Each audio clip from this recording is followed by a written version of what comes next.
I stood there in the hospital room, the smell of antiseptic and baby powder filling the air, my heart pounding with a mix of joy and disbelief. My son had just been born. Our son, after all those years of hoping, praying, and fighting through the dark nights when it seemed like we'd never get here. I could still feel the weight of him in my arms from when the nurse handed him to me, tiny and perfect, his little chest rising and falling like a miracle I didn't deserve. Cassandra was lying in the bed, her face tired but glowing, and I thought for a second that this was it. This was the moment we'd been dreaming of. But then she reached over, grabbed the birth certificate off the clipboard, and everything changed. She didn't even glance at me, didn't ask, didn't hesitate. "Our baby will have my mother's last name," she said, her voice cold and sharp, like a knife slicing through the room. "Not yours." I blinked, my mouth dry, my brain scrambling to catch up. "What?" I managed to choke out, the word barely audible over the hum of the hospital machines. She turned her head then, looked me straight in the eyes, and I saw something hard in her, something I didn't recognize. "You don't get a say," she sneered, and it hit me like a punch to the gut. My hands clenched at my sides, and I wanted to yell, to demand an explanation, to tell her this wasn't how it was supposed to be. We'd fought for this together. Years of tears, doctor visits, and whispered promises in the dark. And now she was cutting me out, right at the start, like I was nothing. I opened my mouth to argue, to fight back, but before I could get a word out, I felt a soft hand on my arm. It was the nurse, older, quiet, with gray streaks in her hair and eyes that seemed to see too much. She leaned in close, her voice a whisper meant only for me. "Want me to tell her the truth?" she said, and my heart stopped dead in my chest. I didn't have to ask what she meant, I knew. I'd carried that secret for years, buried it deep to protect Cassandra, to keep us moving forward. But now, with those words hanging in the air, it felt like the ground was shifting under me. I stared at the nurse, her face calm but serious, and then back at Cassandra, who was already writing her mother's name, Margaret's name, on the form like it was a done deal. My son's name, my family, my place in all of this. It was slipping away, and I didn't know if I could stop it. The nurse waited, her hand still on my arm, and I could feel the weight of her question pressing down on me. Did I want her to say it? Did I want to rip open the past right here, right now, in this room where my son had just taken his first breath? I swallowed hard, my throat tight, and I didn't answer her, not yet. But as Cassandra handed the clipboard back to the registrar with that smug little tilt of her head, I felt something snap inside me. This wasn't just about a name. This was about everything we'd built, everything I'd sacrificed, and the truth I'd kept locked away to shield her. I looked down at my son, sleeping in the bassinet, his tiny fist curled up near his face, and I wondered how we'd gotten here. How the woman I loved could look at me like I was a stranger, how she could erase me from our child's story without a second thought. The nurse squeezed my arm gently, a silent reminder that she was still there, still waiting for me to decide. And in that moment, I realized I wasn't just stunned, I was angry. Angry at Cassandra, angry at myself, angry at the secret that had brought us to this point. I didn't know what I was going to do, but I knew one thing for sure. I wasn't going to let this go without a fight. My son deserved better than that. I deserved better than that. And as I stood there, torn between silence and the truth, I felt the first stirrings of something I hadn't felt in years, resolve. Whatever came next, I wasn't going to let her take this from me. Not without a hell of a battle. A few years back, I stood in a sterile office at the fertility clinic, the walls a dull beige, the air heavy with the hum of fluorescent lights and the faint smell of cleaning solution. Cassandra and I had been trying for a baby for what felt like forever, years of tracking her cycles, swallowing herbal teas that tasted like dirt, and sitting in waiting rooms flipping through magazines we didn't care about. We'd gone from hope to despair so many times I'd lost count, and by then, we were desperate enough to try IVF. It was our last shot, the one thing we hadn't done yet, and I remember how nervous I was that day, my hands sweaty as I gripped the armrest of the chair. Cassandra was in the bathroom, probably washing her face or pacing, because she always needed a minute alone when the appointments got too real. Dr. Barrett, this quiet guy with glasses and a voice that never rushed, called me into his office while she was out. I figured it was just more paperwork or another round of bad news, but when he shut the door behind me, I knew something was different. He sat down, folded his hands on the desk, and looked at me like he was about to drop a brick on my chest. "I've got the latest test results," he said, his tone soft but steady. Cassandra's eggs aren't viable anymore. Her body just can't do it. I stared at him, the words bouncing around in my head but not sinking in right away. Not viable. It sounded so clinical, so final, like a door slamming shut. I think I said something dumb like, "Are you sure?" because I didn't know what else to do. He nodded, pulled out a chart, and explained it. Hormone levels, cell quality, all this stuff I barely understood but knew was bad. Then he leaned forward a little and said, "There's still a way. We can use a donor egg. Your sperm, a donor's egg, and we can make it work." My stomach twisted. A donor. Someone else's piece in our puzzle. I sat there, my mind racing, picturing Cassandra's face if she heard this, how she'd crumble, how she'd blame herself even though it wasn't her fault. She'd been carrying the weight of our struggle for so long, crying herself to sleep some nights while I held her, promising we'd figure it out. And now this. I rubbed my face with my hands, trying to think straight. Does she have to know? I asked, my voice low, like I was ashamed of even saying it. Dr. Barrett raised an eyebrow, but he didn't judge me. "We can proceed without telling her," he said. "You'd sign off on the donor agreement, and we'd handle the rest. She'd carry the baby, feel it grow. It'd still be hers in every way that matters." I nodded, slow at first, then faster as it sank in. I wasn't trying to trick her, I swear. I just couldn't stand the thought of breaking her heart more than it already was. She'd been through enough, poking, prodding, endless tests that always ended in shrugs and apologies. If I could keep this one pain from her, let her have the joy of being a mom without the sting of knowing her body had failed her, then maybe that was the right thing. So I signed the papers, my hand shaking a little as I scribbled my name next to the donor's anonymous code. Dr. Barrett promised me it'd stay between us, and when Cassandra came back, smiling weakly but hopeful, I didn't say a word. We went through the process, shots, appointments, the embryo transfer, and I watched her light up again, bit by bit, as we got closer to the dream we'd clung to. When she got pregnant, I thought I'd done the right thing. She was happy, laughing again, rubbing her belly and talking about names. I buried the secret deep, locked it away where it couldn't touch us. But standing there in that office, listening to Dr. Barrett explain how my DNA would tie me to this child while hers wouldn't, I felt a crack start to form inside me. Not guilt, not yet, just this quiet ache, like I'd traded one hurt for another without realizing it. I told myself it was worth it, that love meant protecting her, even from the truth. And for a while, it worked. She never suspected, never asked, and I carried that silence like a weight I'd gotten used to. But now, years later, as I thought back to that moment, I wondered if I'd built this mess myself, one choice at a time, one secret I thought I could keep forever. Back in the hospital room, the air felt thick and heavy, like it was pressing down on me from all sides. My son was still sleeping in his little bassinet, a tiny bundle wrapped in a white blanket, oblivious to the storm brewing around him. Cassandra stood by the registrar's desk, her voice sharp and deliberate as she spelled out her maiden name, Hart4D, like she was carving it into stone. She tilted her chin up, a small, victorious smirk on her lips, and I could feel my chest tighten with every letter she said. This wasn't just a name to her. It was a line in the sand, a way to shove me out of the picture right from the start. I stood there, my hands shoved in my pockets, trying to keep my breathing steady, but inside I was a mess. Angry, hurt, confused. After everything we'd been through, how could she do this without even talking to me? Margaret, her mother, swept into the room then, her heels clicking on the tile floor, her face lit up with pride like she'd just won some kind of battle. "Hartford," she repeated after Cassandra, nodding approvingly, and I swear I felt my stomach turn. It was like they were rewriting my son's story, erasing me from it before the ink was even dry. I wanted to say something. Anything.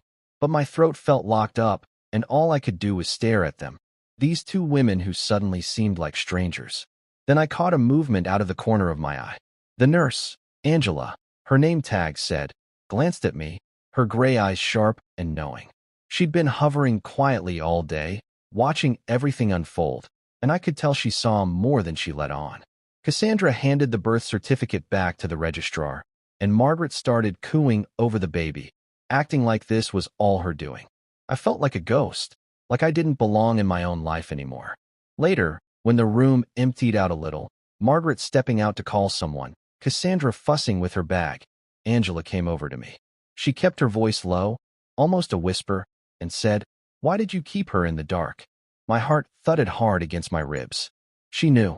Somehow, this nurse I'd barely spoken to had figured out the secret I'd buried years ago, the one about the donor egg and the choice I'd made to protect Cassandra. I didn't know how she'd pieced it together. Maybe she'd seen something in the chart, maybe she'd overheard something, but there was no mistaking what she meant. I looked at her, my mouth dry, and for a second I thought about denying it, brushing her off. But those eyes of hers, steady and soft, made it impossible to lie. So I told her. Because I didn't want to break her, I said, my voice rough and quiet. She wanted this so bad, being a mom, carrying a baby. If she knew her eggs didn't work, that it wasn't all her, it would have crushed her. I couldn't do that to her. Angela listened, her face still but her eyes softening, like she understood more than I expected. I kept going, the words spilling out now that I'd started. We'd been through hell already. Tests, treatments, all that disappointment. When the doctor said we could use a donor, I saw a way to keep her hope alive. She didn't need to know. She got to carry him, feel him grow, and that was enough. I thought it was enough. I stopped, rubbing the back of my neck, feeling the weight of it all crash down on me again. Angela nodded, a small, firm gesture, and then she said, "Then maybe it's time the truth came out." Her words hit me like a jolt, sharp and sudden. I looked over at Cassandra, who was back by the bassinet now, smoothing the blanket over our son with this possessive little smile, and I felt a surge of something, anger, maybe, or fear. Angela was right there, waiting for me to decide, but I didn't know what to do. Tell Cassandra now, after all this time, and watch her world fall apart? Or keep quiet and let her take my son's name, my place, away from me? My head was spinning, and I could feel my hands trembling in my pockets. Angela stepped back, giving me space, but her words stuck with me, loud and clear. The truth. It was there, waiting, like a bomb I'd built myself.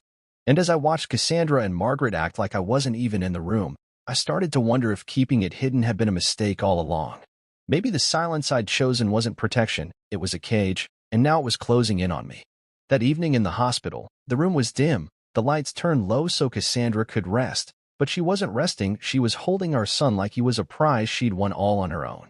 His tiny head rested against her chest, and she looked at him with this fierce, almost greedy kind of love, her fingers brushing over his little cap. I sat in the chair by the window, my legs stretched out, trying to feel like I belonged there, but I couldn't shake the hollow ache in my gut. Margaret was buzzing around, her voice loud and grating as she rattled off advice, how to swaddle him, when to feed him, what kind of crib we should buy. She acted like she was moving in already, like she'd be the one raising him, and every word she said made me feel smaller, less real. I wanted to be part of it, to hold my son again, to talk about his name, our name, but every time I opened my mouth, it felt like the air swallowed my words. I was there, but I wasn't. A ghost in my own family. Cassandra barely looked at me, her focus locked on the baby and her mother, and I wondered if she even noticed how quiet I'd gotten. Then Angela came in, her nurse's shoes squeaking softly on the floor, carrying a tray for some routine check. She glanced at me first, her eyes catching mine for a second, and I saw that same knowing look she'd had before. She moved over to Cassandra, all professional and calm, and said, "I need you to step out for a quick test, just a blood draw, won't take long." Cassandra sighed, annoyed, but she handed the baby to Margaret and followed Angela out. The door clicked shut behind them, and suddenly it was just me, Margaret, and my son. Margaret rocked him, humming some tune I didn't recognize, and I stared at the floor, my hands clenched on my knees. I didn't want to talk to her. She'd made it clear whose side she was on, but the silence was suffocating. Then the door opened again, and Angela was back, alone this time. She didn't say anything at first, just walked over to me while Margaret was busy cooing at the baby. She leaned down, her voice so low I almost missed it, and said, "I shouldn't do this, but you don't deserve to be erased." Before I could ask what she meant, she slipped a thin file into my hands, papers clipped together, edges worn like they'd been pulled from some dusty cabinet. I looked up at her, confused, and she nodded toward the file, her face serious but kind. "It's from the clinic," she whispered. "Proof." I opened it, my fingers clumsy, and there it was, documents from the fertility clinic, the ones I'd signed years ago. The donor agreement stared back at me, my name in bold print next to dates and medical codes, followed by the embryo transfer report and a notarized statement tying it all together. My sperm, the donor egg, the whole truth laid out in black and white. My name was on every page, proof that this baby, my son, was mine in a way Cassandra couldn't claim. My heart started pounding, loud and fast, and I looked at Angela, my mouth dry. "How'd you get this?" I asked, keeping my voice low so Margaret wouldn't hear. She shrugged, a small, tired smile on her lips. "I've been around a long time. I know where things get filed and who gets forgotten." I closed the file, holding it tight against my chest, and for the first time that day, I felt something solid under me, like I wasn't just drifting away. This was a bomb, a quiet, heavy thing that could change everything if I let it. Margaret was still in her own world, oblivious, rocking the baby and muttering about how he looked just like Cassandra's side of the family. I wanted to laugh, bitter and sharp, because she didn't know she couldn't know. Angela straightened up, adjusting her tray like nothing had happened, and said, "You decide what to do with it. But you've got a right to him, too." She walked out then, leaving me with the file and a choice I wasn't ready to make. I sat there, staring at the papers in my lap, my mind spinning. I hadn't planned to use them, not yet, maybe not ever. They were supposed to stay buried, a secret I'd take to my grave to keep Cassandra from hurting. But now, with her shutting me out, with Margaret acting like I didn't exist, I felt the weight of those pages like a lifeline. My son was mine, legally, biologically, undeniably, and they couldn't take that from me. Not unless I let them. The door opened again, Cassandra coming back with a tired frown, and I slid the file under my jacket, my hands steady for the first time all day. She didn't ask why I was quiet. She didn't care. But I did. In that file, it was power I didn't know I'd need until right then. That night, the hospital room was quiet, the kind of quiet that presses in on you until you can hear your own heartbeat. My son was asleep in his bassinet, his little breath soft and steady, and Cassandra was sitting up in bed, flipping through a magazine she wasn't really reading.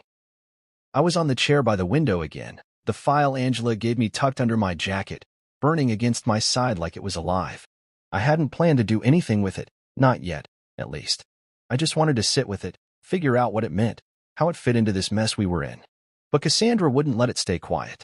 She tossed the magazine onto the tray table, the slap of it loud in the stillness, and looked at me with this hard, accusing stare. "You've been quiet," she said, her voice edged with something mean. "What's wrong? Are you pouting over the name? Grow up." Her words stung, sharp and quick, like she'd been waiting to throw them at me. I felt my jaw tighten, my hands curling into fists on my lap. Pouting? After everything we'd been through? After all the nights I'd held her when she cried? After the secret I'd kept to protect her? This was what she thought of me? I took a breath, trying to keep calm, and said, "Why didn't you talk to me about it? It's his name, our son's name. Don't I get a say?" She smirked, this cold little twist of her lips, and leaned back against the pillows. "Because I carried this baby," she said, slow and deliberate, like she was explaining something to a kid. "I went through the pain, the sickness, the labor.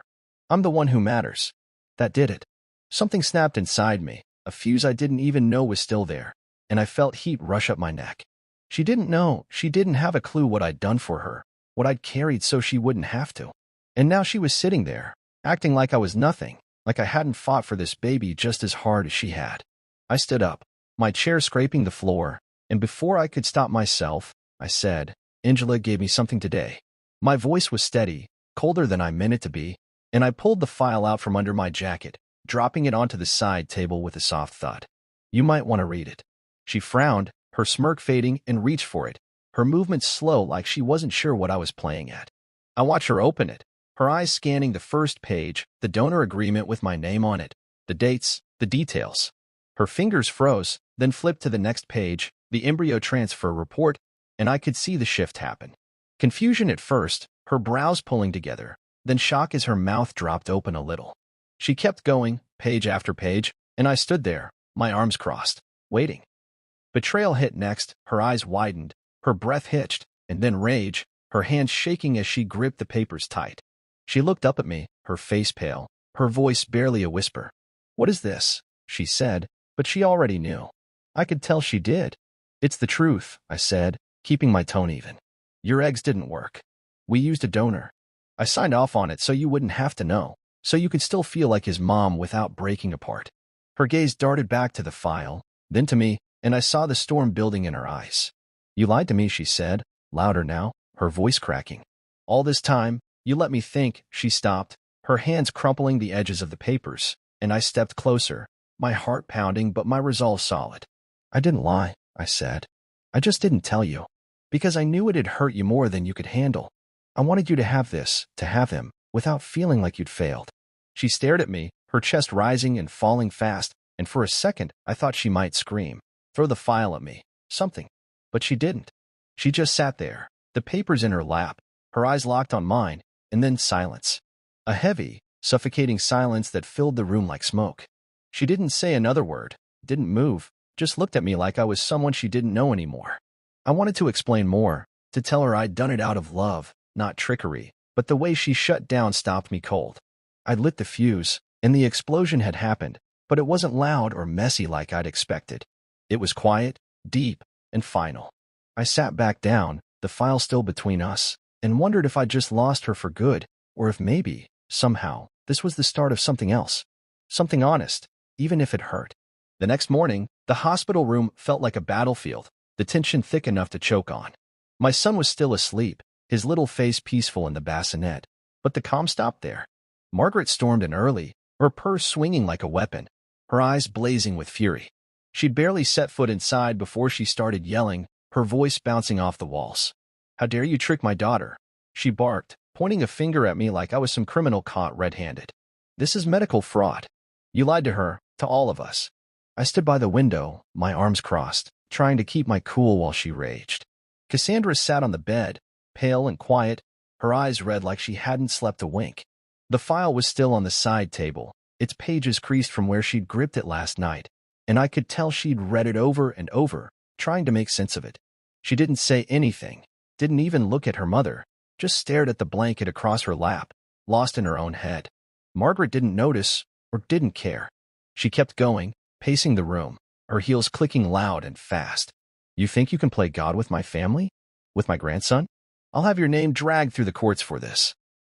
I took a deep breath, feeling the anger bubble up but holding it back. "It wasn't fraud," I said, my voice calm but firm. "It was protection. I protected her heart." Margaret spun around, her face twisted with disgust, ready to fire back. But before she could, the door opened. Angela stepped in, her nurse's clipboard in hand, her posture straight and professional. She didn't flinch at Margaret's glare, just walked over to the bassinet, checked my son's chart, then turned to face us. "I can clarify this," she said, her tone steady, cutting through the noise like a knife. "I've seen the records. The husband's name is on the donor agreement because he was the only viable genetic parent. Cassandra's eggs weren't an option. That's why the donor was used. It's all documented, all legal." Her words hung there, clear and sharp, and I saw Margaret's mouth snap shut, her eyes narrowing. Cassandra's head lifted a little, her gaze flickering to Angela, then to me, but she still didn't speak. Angela kept going, unfazed. "He made the call to keep it quiet, yes, but there's no fraud here. The clinic followed procedure. He signed off, and she carried the baby. That's the facts." Margaret's face went red, her hands balling into fists, and then she exploded. "This is outrageous," she screamed, her voice shrill enough to make my ears ring. "You've humiliated my daughter. You've stolen her child." The room shook with her anger, and I felt my own start to rise. How dare she say I stole him? He was my son, my blood, the one thing I'd fought for when they tried to push me out. But before I could snap back, Cassandra's voice broke through, soft and shaky. "Get out," she whispered. It was so quiet I almost missed it, and I wasn't sure who she meant, me or her mother. Margaret stopped mid-rant, turning to her, stunned. "What?" she said, her tone sharp.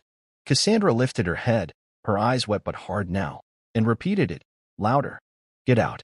Margaret blinked, her mouth opening like she was going to argue, but Cassandra cut her off. "I need to think. Just go." I stood there, my heart pounding, watching this crack form between them. Margaret huffed, grabbed her purse, and stormed out, the door slamming behind her. The room went still again, just me, Cassandra, and our son. Angela gave me a small nod, like she'd done her part, and slipped out too, leaving us alone.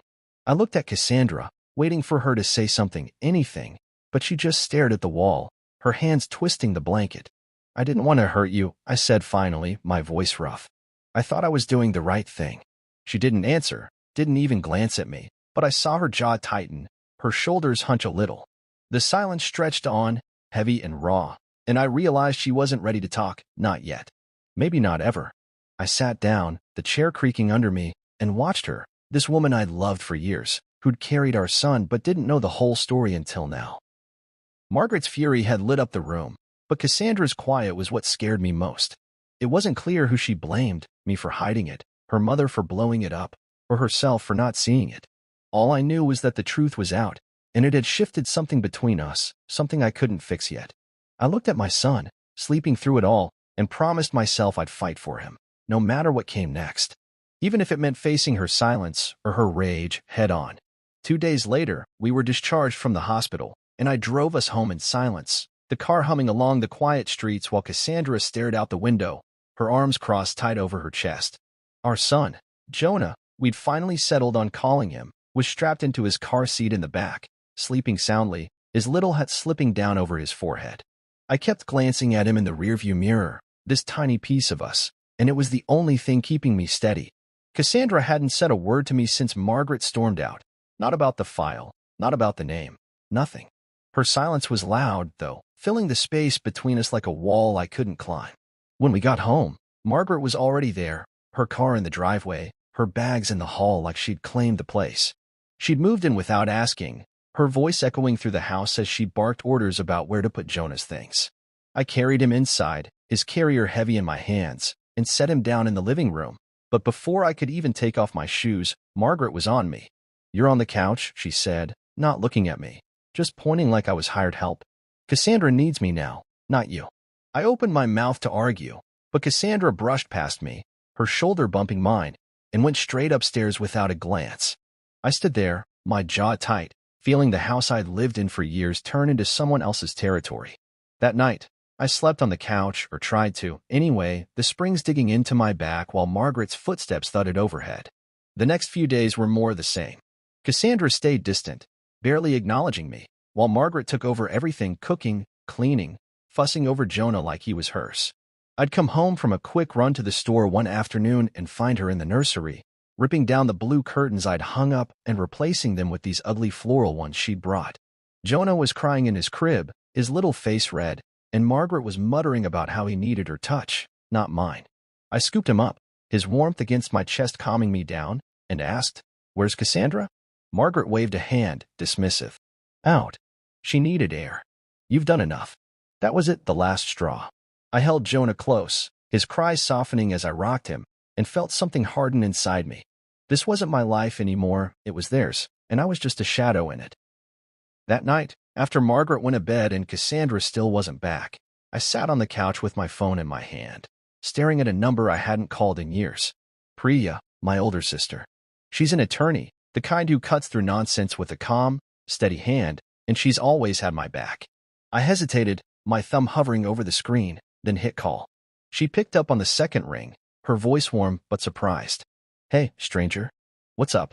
I took a deep breath and told her everything, the donor egg, the secret, Cassandra shutting me out, Margaret taking over, the file Angela gave me. My words came out fast, messy, but Priya listened, quiet and patient, until I ran out of steam. "She's trying to erase me," I said finally, my voice cracking. "From my own son." There was a pause, and I could almost hear her thinking, piecing it together like she always did. Then she said, "You're not erased. You're his father, legally, biologically, everything. They can't take that unless you let them." I rubbed my face, exhaustion hitting me hard. "What do I do?" I asked. Her voice went firm, the attorney kicking in. "Fight for him. I'll help you. We'll file for paternity, protect your rights, get Margaret out of the picture if she's overstepping. You've got proof, and you've got me. But you have to decide, right now, if you're in this." I looked over at Jonah, asleep in his bouncer now, his tiny chest moving up and down, and I didn't even have to think. "I'm in," I said. "He's mine." Priya didn't miss a beat. "Good. I'll start tomorrow. Get some sleep, you're gonna need it." She hung up, and I sat there, the phone still warm in my hand, feeling a spark of something I hadn't felt in days. Hope, maybe, or just stubbornness. Cassandra came home an hour later, her eyes tired but guarded, and brushed past me again. "You've done enough," she muttered, echoing her mother, and went upstairs. I watched her go, the file still hidden in my bag, and knew Priya was right. I wasn't going to let them push me out, not from Jonah, not from the life I'd fought for. The couch creaked under me as I lay back, staring at the ceiling, and for the first time since the hospital, I felt like I had a plan, a way to fight. And I wasn't going to stop until my son knew I was his dad, not just in blood, but in every way that mattered. The next few days were a blur, but Priya didn't waste a second. She moved fast, like she always did when something mattered. I sat in her office downtown, a small place with bookshelves stuffed full and a desk covered in papers, while she typed away on her laptop, her glasses slipping down her nose. She'd already filed the paperwork, paternity establishment, a motion to protect my parental rights, and a restraining order to keep Margaret from meddling in legal decisions about Jonah. I watched her work, my stomach in knots but my mind clearer than it had been in weeks. "This is solid," she said, spinning the screen toward me so I could see the documents. "The donor agreement, the clinic records, it's all here. No one can argue you're not his father." I nodded, my throat tight, and handed her the file Angela had given me, the one I'd been carrying like a shield. She flipped through it, her eyes sharp, and gave a small, satisfied hum. "This is gold," she said. "They can't fight this." I left her office feeling lighter, like I'd finally taken a step forward instead of just sinking. But that feeling didn't last long. When I got home, Cassandra was in the kitchen, stirring something on the stove, and Margaret was hovering as usual, chopping vegetables with more force than necessary. Jonah was in his high chair, babbling softly, and I went straight to him, brushing my hand over his head. Cassandra didn't look up, but I could feel the tension rolling off her. Then the doorbell rang, and everything changed. I answered it, expecting a delivery, but it was a sheriff, tall, stern, holding a stack of papers. "Cassandra Hartford?" he called out, stepping past me. She came around the corner, wiping her hands on a towel, her face confused. "That's me," she said. He handed her the documents, his voice flat. "You've been served. These are from your husband." Her eyes flicked to me, wide and stunned, and I saw the moment it hit her. Shock, then fear, then something darker. She took the papers, her hands trembling, and the sheriff tipped his hat and left. Margaret snatched them from her before she could even open them, her face twisting as she skimmed the top page. "What is this?" she yelled, turning on me. "You're suing her? For what?" I stood my ground, my voice steady. "I'm not suing her. I'm protecting my rights to my son. You don't get to decide I'm not his father." Margaret exploded, her voice rising to a shriek. "You've got some nerve. After what you did, hiding that donor nonsense, tricking her. You think you can play the victim?" She threw the papers on the counter, pacing like a caged animal, vowing revenge, promising she'd call every lawyer she knew. Cassandra didn't join in. She just sank into a chair, the documents in her lap, tears spilling down her cheeks. I'd never seen her cry like that, not even during the worst of our fertility struggles, and it hit me hard. Not anger in her eyes this time, but fear, raw and real. Margaret kept raging, but I ignored her, kneeling in front of Cassandra. "I didn't want it to come to this," I said, my voice low. "But you're pushing me out. I won't let you take him from me." She looked at me, her lips trembling, and for a second I thought she'd say something. Yell, argue, anything. But she just shook her head, wiped her face, and stood up, walking away without a word. Margaret followed her, still shouting, leaving me there with Jonah. That night, my phone rang, Cassandra's name on the screen. I answered, bracing myself. "Did you ever love me?" she asked, her voice small, broken. I swallowed hard, the question cutting deeper than I expected. "I still do," I said. "But I won't let you erase me from our child's life." There was a long pause, just her breathing on the other end, and then she hung up. I sat there, the phone heavy in my hand, replaying her words, my answer. Love wasn't the issue, it never had been. It was about Jonah, about my place with him, and I'd fight for that no matter what it cost. The papers were served, the battle was on, and I knew Margaret would make it ugly. But seeing Cassandra cry like that, hearing her voice crack, it stuck with me. She was scared, maybe of losing control, maybe of facing the truth. I didn't want to hurt her, but I wasn't backing down. Priya had set the wheels in motion, and I trusted her to see it through. I went to Jonah's room, watched him sleep, his little fist curled up by his face, and felt a quiet strength settle in me. This was my fight now, his fight, and I was ready. Margaret could scream, Cassandra could shut me out, but I wasn't going anywhere. Not from him. The courtroom was small and cold, the kind of place that smelled like old wood and stale coffee, with hard benches and a hum from the overhead lights that made my head ache. I sat next to Priya, my hands clasped tight in my lap, trying to keep my nerves in check as the hearing started. Cassandra was across the aisle with her lawyer, a slick guy in a suit that looked too expensive, her face pale and drawn, her eyes fixed on the table in front of her. Margaret was there too, sitting right behind her, her arms crossed and her glare burning holes into me. I could feel it without looking, that hot, angry stare, but I kept my focus forward, on the judge, a stern woman with gray hair pulled back tight, her glasses perched on her nose as she flipped through the stack of papers Priya had submitted. The room was tense, every sound sharp, the shuffle of feet, the rustle of pages, the clerk calling the case. Priya stood first, her voice calm and clear as she laid it all out.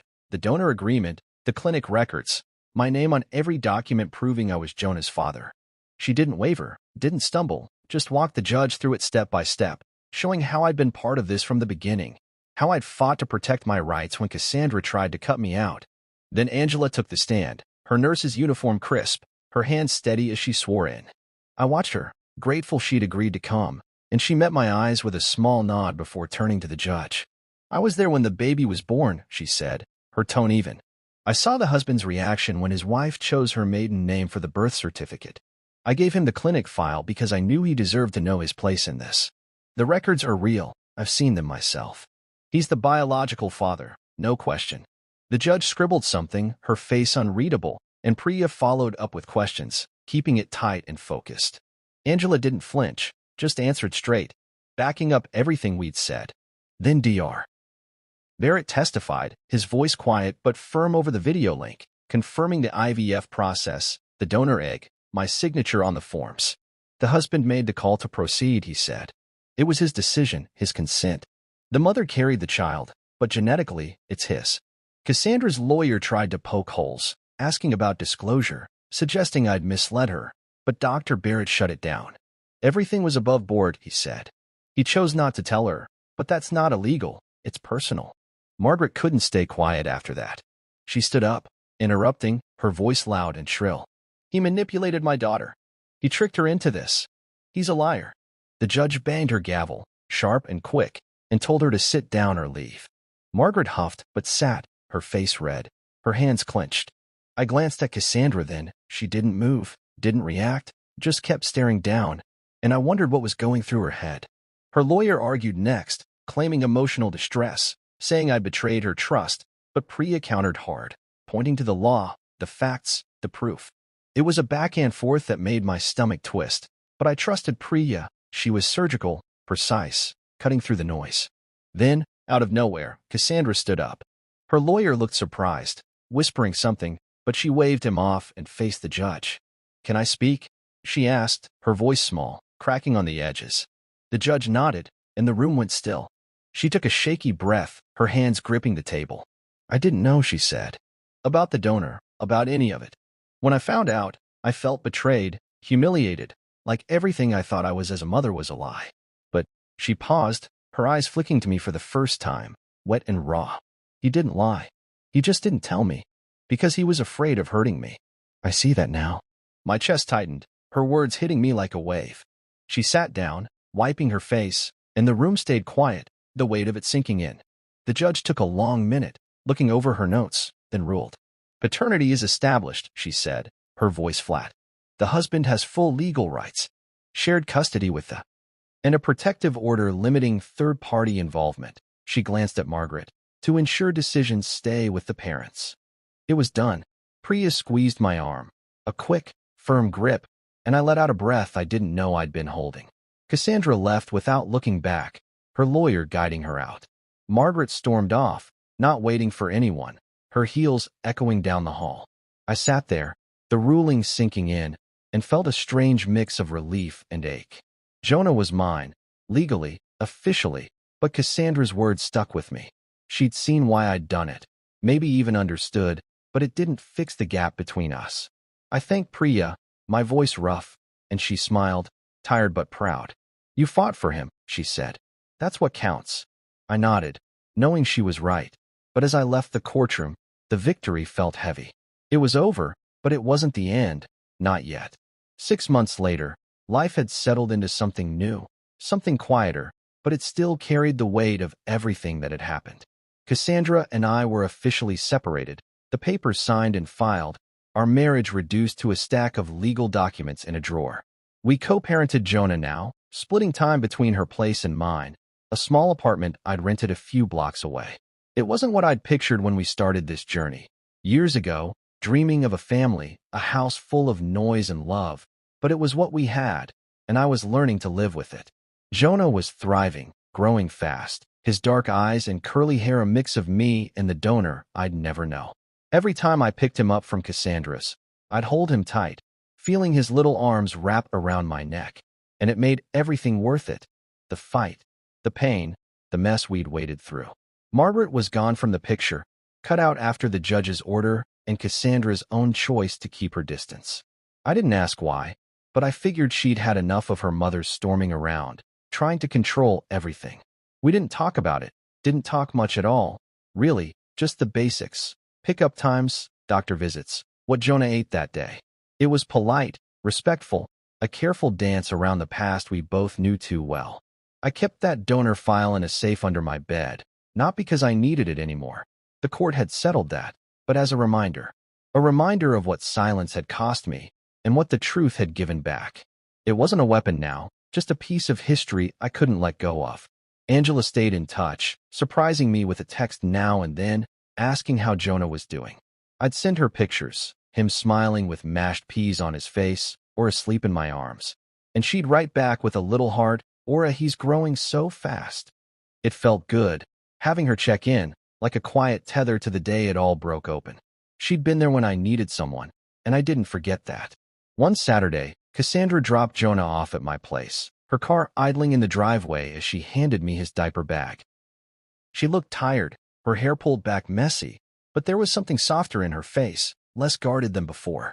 I took the bag, Jonah giggling in my arms, and she lingered by the door, her hands in her pockets. "He's been fussy today," she said, her voice low. "Might need extra cuddles." I nodded, adjusting Jonah on my hip. "Got it. We'll manage." She didn't leave right away, just stood there, watching us, and then she said something I didn't expect.